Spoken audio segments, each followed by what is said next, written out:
Muy buen día a todos. Continuamos con el curso de Introducción al Diseño Estructural.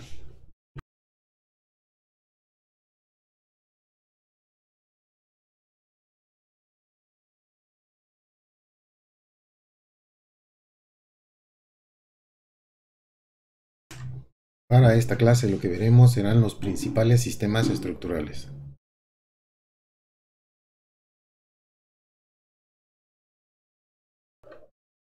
Un sistema estructural es una combinación de elementos estructurales en un determinado arreglo geométrico con el que vamos a buscar aprovechar las características particulares de cada elemento en el sistema. Dicho solo esto, podríamos pensar en arreglos con un número infinito de posibles configuraciones, pero esto pues no es para nada práctico ni será realista en la mayoría de los casos. Lo que nos va a limitar en cuanto a posibilidades a la hora de proponer un sistema estructural pues son meramente cuestiones constructivas, y estas a su vez nos van a llevar en todos los casos a soluciones comunes pero que ya están muy bien estudiadas y encaminadas obviamente a resolver determinados tipos de estructuras. A la hora de armar un sistema, las características estructurales más importantes que tenemos que vigilar como ingenieros son la resistencia, la rigidez y la ductilidad. La resistencia por sí sola se puede referir a que el sistema sea capaz de soportar eficientemente las distintas condiciones de carga a las que va a estar expuesto.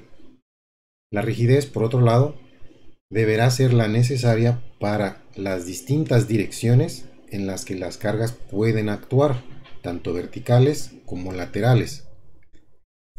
Y por último, deberá contar con la ductilidad suficiente para que en el extremo caso de que un elemento fallara, uno de todos, por cualquier estado límite de resistencia, la estructura sea capaz de deformarse y seguir soportando la carga máxima por un cierto periodo de tiempo antes del colapso, es decir, que tenga como una reserva de capacidad. En estas imágenes podemos ver distintas estructuras que están resueltas empleando algunos de los principales sistemas estructurales que se emplean en la actualidad.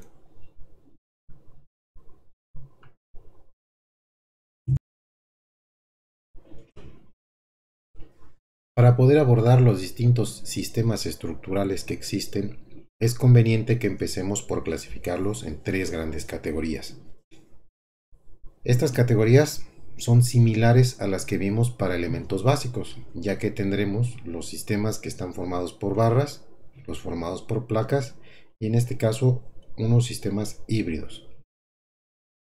Ambos sistemas, hablando de los de barras y los de placas, tienen la característica de componerse únicamente del mismo tipo de elementos. Es decir, el sistema formado por placas son puras placas y los sistemas formados por barras son puras barras. Para el caso de los sistemas de barras, podemos crear dos subgrupos principales que comprenden arreglos triangulares tipo armadura y arreglos ortogonales que los conocemos mejor por el nombre de marcos. Para los sistemas de placas podemos encontrar los sistemas tipo cajón, donde las placas toman la forma de muros y losas para formar el sistema completo.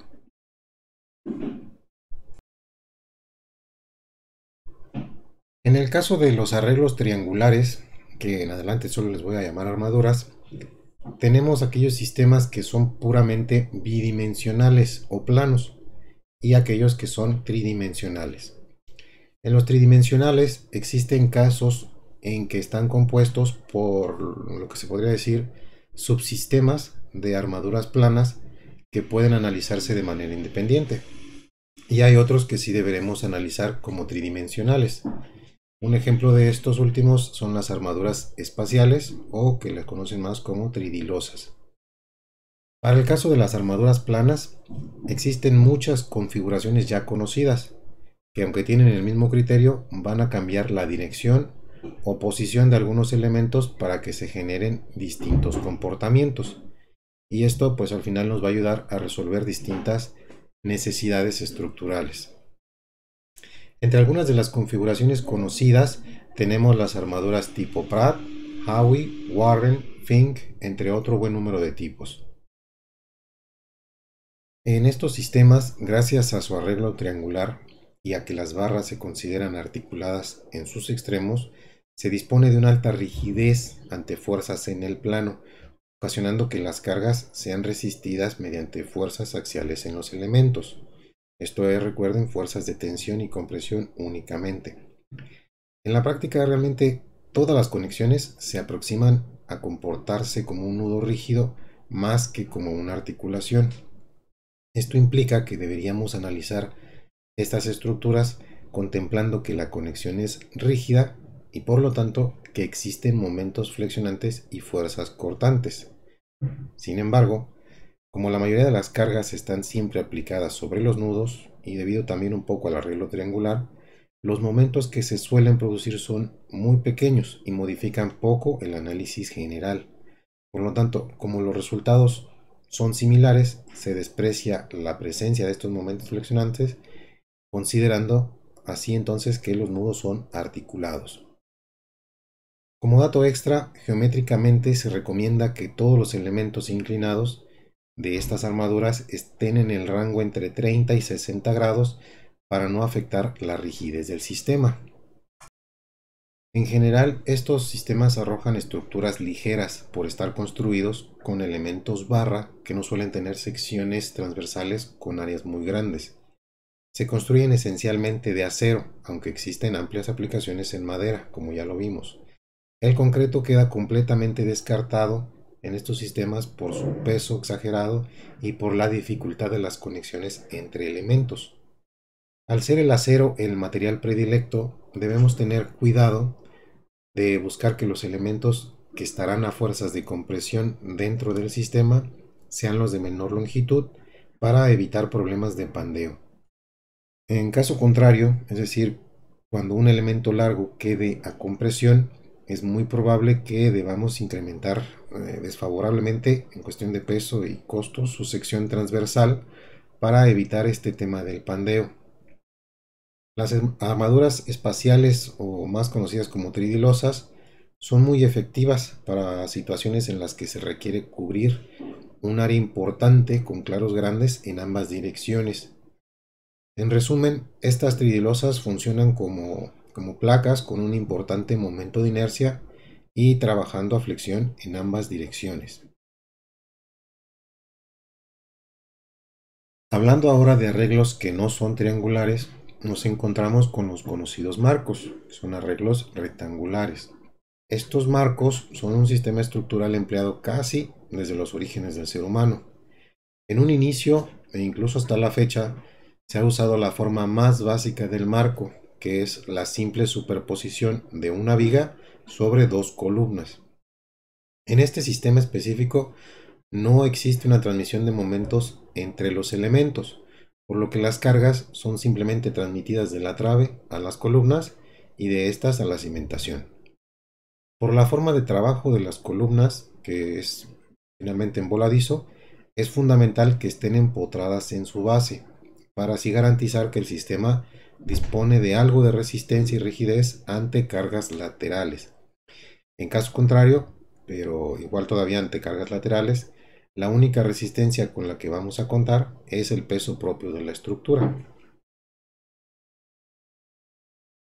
En la actualidad, aunque sí se sigue usando este sistema superpuesto, tiene usos muy específicos, sobre todo cuando se emplean elementos prefabricados. El ejemplo más claro es en puentes, donde sobre la pila y lo que es el cabezal se colocan apoyos de neopreno sobre los que más tarde se van a poner o se van a sentar las traves prefabricadas. Apoyos de neopreno como este o los que van vulcanizados con placas de acero o que incluso tienen núcleos de plomo.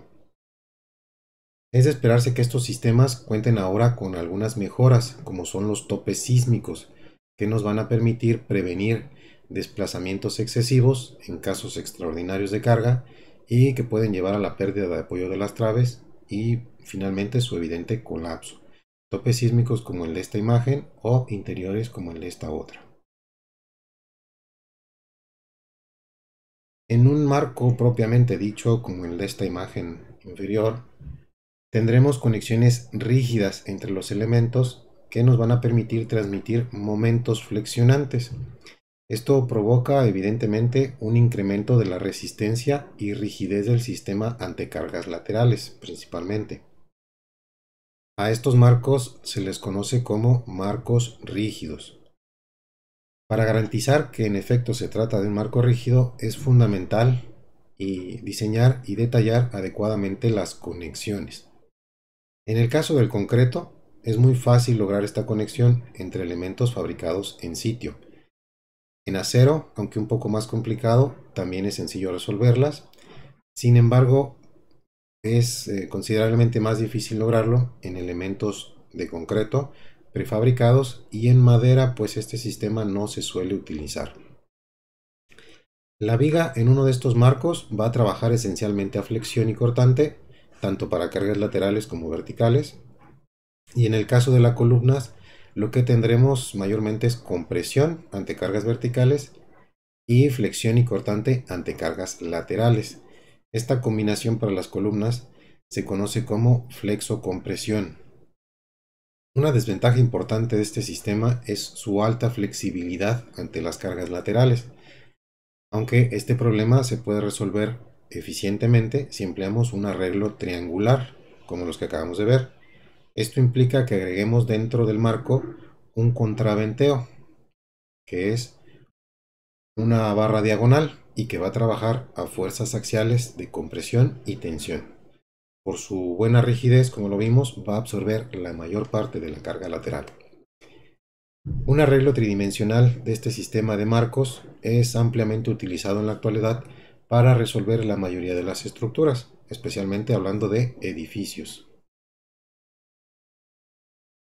Como les mencioné hace un rato, podemos emplear placas tanto verticales como horizontales para formar un sistema estructural.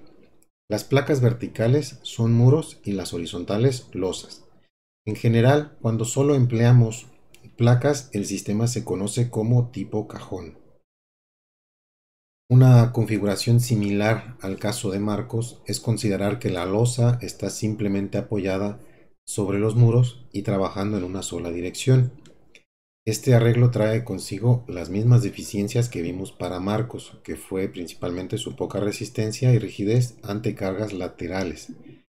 En este caso, de hecho, incluso más debido a la poca resistencia a flexión que tienen los muros fuera de su plano, que también a su vez es provocada por la baja inercia debido a los espesores comunes que tienen estos elementos. Cuando logramos la continuidad en la conexión de un muro con una losa, algo así aproximado a lo que sería un marco rígido, se mejora el comportamiento del sistema, reduciendo evidentemente los momentos flexionantes y las deformaciones de la losa. Sin embargo, los muros van a presentar flexión por cargas verticales, produciendo que se necesite emplear materiales que tengan cierta resistencia a la tensión, como el concreto reforzado o el acero.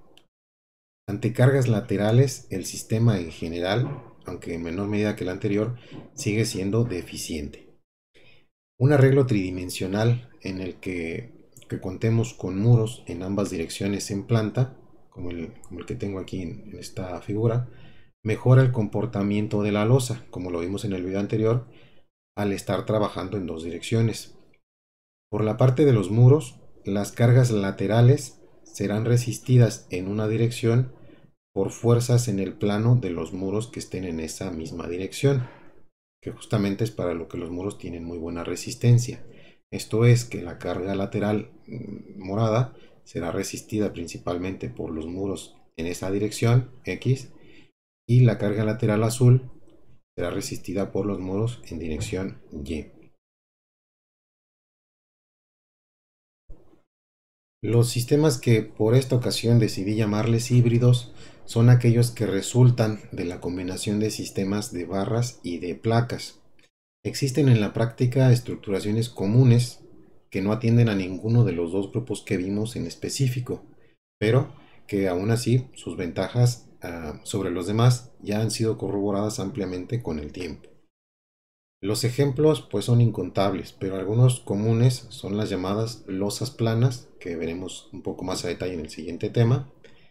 Y otro ejemplo sería un edificio que esté resuelto principalmente con marcos rígidos, pero que en la dirección desfavorable se utilicen muros de concreto en lugar de contraventeos para ayudarlo a resistir las fuerzas laterales.